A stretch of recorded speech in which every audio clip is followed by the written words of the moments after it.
If I had to guess, by the time DLC 1 had come and gone, a lot of the fan base was largely dissatisfied with what Black Ops 2 Zombies had on the table so far. Now let me say in retrospect, Black Ops 2 Zombies is at its best because it has both of these respective gameplay styles.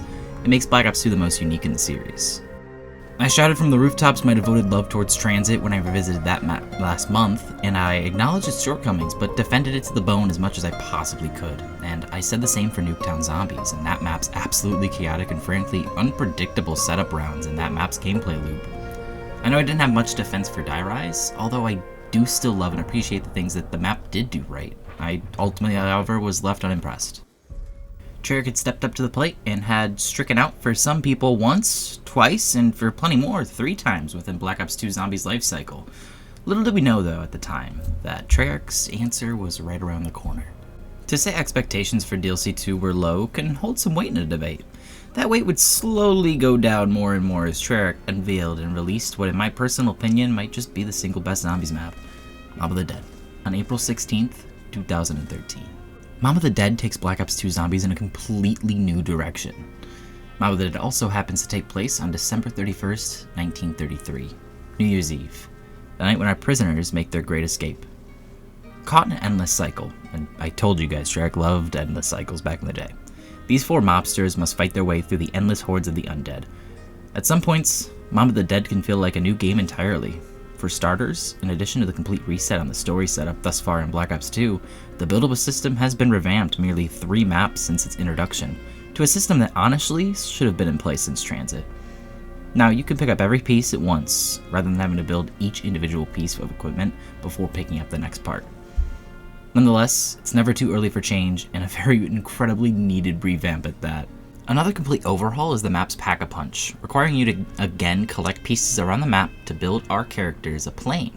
This plane will not only take us to Pack-a-Punch, but to a whole new part of Mob of the Dead with the Golden Gate Bridge. In addition, Quick Revive is removed from the first time since its introduction and is instead replaced with the Afterlife system, giving players their own personal self-revives in a sense. With this change also comes another significant change in the gameplay loop, with the use of the Afterlife to obtain parts, as well as to flick on power for perks and other equipment around the map, as this map also excludes the classic power switch system.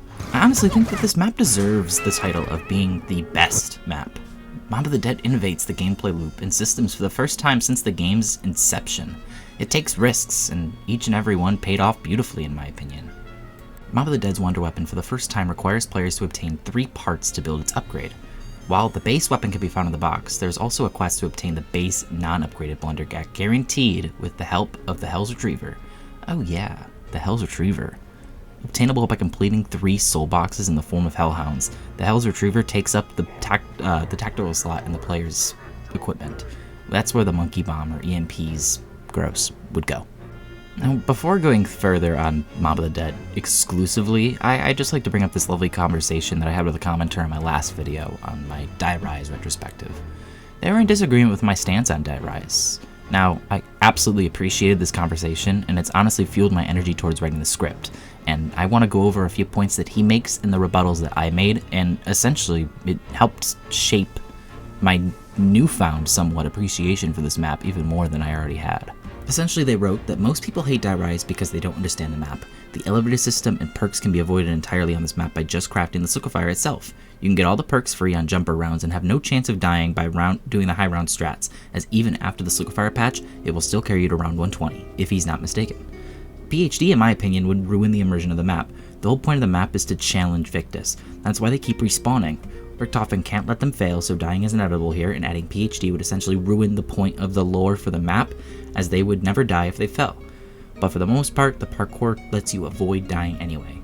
If you just know how to do it, it's a map that does require a sense of skill, and that is 100% why it's hated, as up to that point in Zombies, the most hated maps were 5, Moon, Shang, and obviously Transit, because they had to go do a second set of challenges that wasn't just point and shoot. This really only portrays casuals who didn't want to deal with the new zombies, etc. Any map that changes the gameplay of the game, even slightly, will always receive the most hate. Extra Challenge is a ticket to hate town when it comes to zombies. Now, of course, I thanked him for the comment, although I respectfully agreed to disagree with him. While true about the liquefier and its power output, I think the exclusion of PhD was to the detriment of Die Rise's gameplay loop. I could level with you and suggest Die Rise could have incorporated a side quest to reach the PhD flopper machine, as that would have been sick. However, while I'm not saying Die Rise doesn't involve skill, I don't think that's the only reason people such as myself don't gravitate much to the map. This is coming from someone who loves 5, Moon, and Transit all the while. I also tend to disagree with the sentiment that any map that changes the gameplay of the game even slightly will always receive the most hate.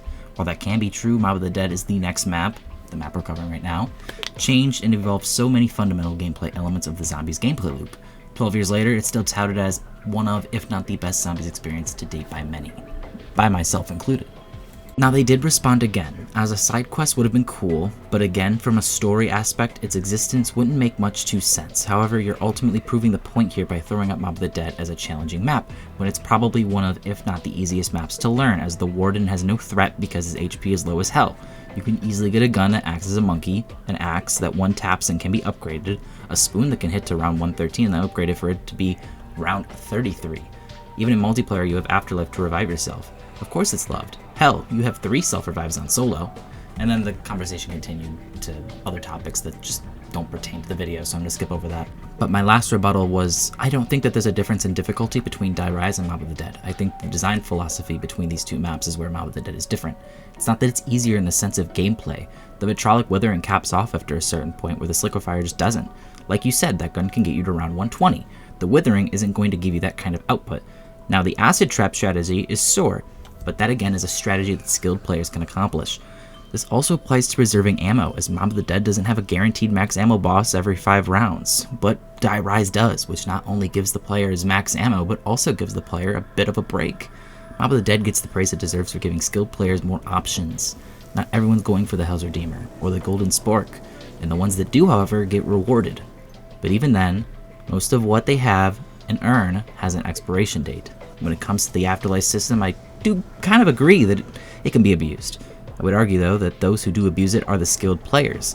If a casual player got down solo on round 45, there's a greater chance they'll just drain that Afterlife down to 0 than someone who high rounds often.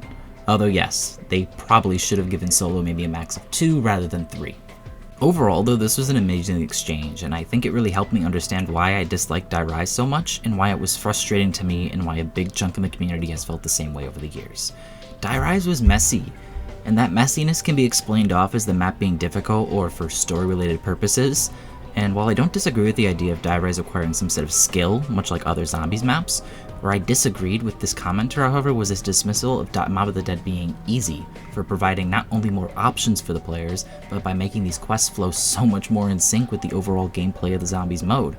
Not only that, but Mob of the Dead actually rewards the players who do go out of their way to receive items like the Acid Gat or the Golden Spork. These additions incentivize the player to play more, learn more, and I think it also says something that nothing you receive in Mob of the Dead lasts forever. The Vitrolic Withering, unlike the Sliquefier, can't simply carry you to round 100. You need to pair the Withering with the Hell's Redeemer, the Acid Trap, etc. to reach round 100s. Simply put, I disagreed with the commenter. I think Mob of the Dead and Die Rise can both be difficult experiences in their own ways. However, people love Mob of the Dead more so over Die Rise for the overall atmosphere, gameplay elements, and the overall map flow revolving around the map's narrative, and still being overall less chaotic than Die Rise was. Although again, thank you so much for the exchange. I want to make it comfortable for everyone with varying opinions. It's okay to have disagreements in life, and I respect this commenter and their opinions. All I ask for is the same in return. What this exchange really made me realize is how intuitive the Mob of the Dead setup actually is, and how Mob of the Dead rewards those that go above and beyond when they play by including upgrades like the Hell's Redeemer and the Golden Spork. But again, these additions also have their respective fall-offs. I'd argue this doesn't make Mob of the Dead inherently easy, rather inherently accessible to those that either want a cleaner, more immersive Zombies experience, and one that goes above and beyond by rewarding players that took additional time to learn the individual in and outs of the map. Switching gears, in my Die Rise retrospective, I kept mentioning the exclusion of PhD for the introduction of Who's Who, not making sense because I didn't care who was fucking who. My anger stems deeper than that, because not only was Who's Who awful in terms of its abilities, but as well as its setting. This Who's Who's perk, Who's Who, is exclusive to Die Rise, and that's the map that took place on a set of decimated skyscrapers in Shanghai, China. It not only doesn't fit the overall gameplay design of the map, but completely misses the setting of the map as well. Mob of the Dead, on the other hand, introduces us to Electric Cherry, which not only alludes to the electric chairs that our characters use to transport back from the Golden Gate Bridge to the prison, but it was also used in the game's quote-unquote real-life executions of Sal, Finn, and Billy after their ruthless murder of Al Arlington for scheming them into believing that they could actually build this plane to escape the island. The same plane our characters are building and use inside of this shared purgatory in this hellish afterlife is the one that was never built in the real world. It's amazing stuff, as is the perk Electric Cherry, shocking any nearby enemies after reloading. This effect works best on the Vitrolic Withering or any weapons with an empty clip and won't be as effective reloading mid-clip, for example. While this perk does appear in future maps, unlike Who's Who, Electric Cherry makes its following appearances in Black Ops 2 and 3 in the Wonderfizz system, or by obtaining a free perk drop. Electric Cherry's original perk machine, however, never makes another appearance following this map. While discussing perks, I must add that I love the custom perk jingles that were included with Mob of the Dead, adding to the Purgatory Hell vibe that this map is going for. Mob of the Dead includes distorted versions of our perk jingles, rather than including the classic jingles we know and love. And this is another first for the series, and it's something that Black Ops 3's launch map, Shadows of Evil, will take even one step further. Now let's talk about this map's Easter egg. This map's Easter egg is unconventional. It's a really good one, don't get me wrong, but it takes a different step than any other Easter egg in the Zombies series. It doesn't really necessarily follow the sort of formula we've come to expect with these Easter eggs. So it's a lot of steps in the fact that you have to get things like the Acid Gat and the Hell's Redeemer, stuff like that, Golden Spork, to complete the Easter egg, but the Easter egg itself is honestly pretty simple. Now you can't do it solo, but essentially you just gotta build the plane, ride it about 3 times, and then shock yourself into Afterlife, enter 3 codes, and with those 3 codes, then spawn audio logs. And from where you are to the roof, you're getting narrated the story that I told earlier about the guards executing the 3 for killing Weasel. That is all narrated and told to you while you're riding to the roof, walking to the roof. And when you get to the roof, you actually have to go into Afterlife. Then the plane will be already built for you. You hop on the plane, and then the 4 of you spawn, have to revive yourselves on the Golden Gate Bridge, and last man standing wins. If the 3 kill the Weasel, then the cycle continues. But if the Weasel manages to kill the other guys, then the cycle breaks. I'm telling you, Treyarch really had a thing with their fucking cycles back in the day. They loved them. At the end of the day, I just can't stop giving much deserved praise to this map. It honestly, it is my personal favorite. I mean, I have many favorites within the series, but Mob of the Dead just is different. It was the map that ushered in all of this change, and whether you like it or not, this was a new era for zombies. It was a new direction, and it was the beginning of a new era for zombies for its very first time, and it was scary for some, you know? Change is a scary thing. While this map definitely had its haters at the time, and even today, I think Mob of the Dead was a prime example of why this direction that Jason Blundell was pushing for might have really been the right call. It took risks, and it was a fucking breath of fresh air compared to what we've been receiving thus far. And what we've been receiving is the other half of the story, the other vision. And that vision, we've been given 3 maps. Well, let's be fair, let's give them 2. Transit and Die Rise.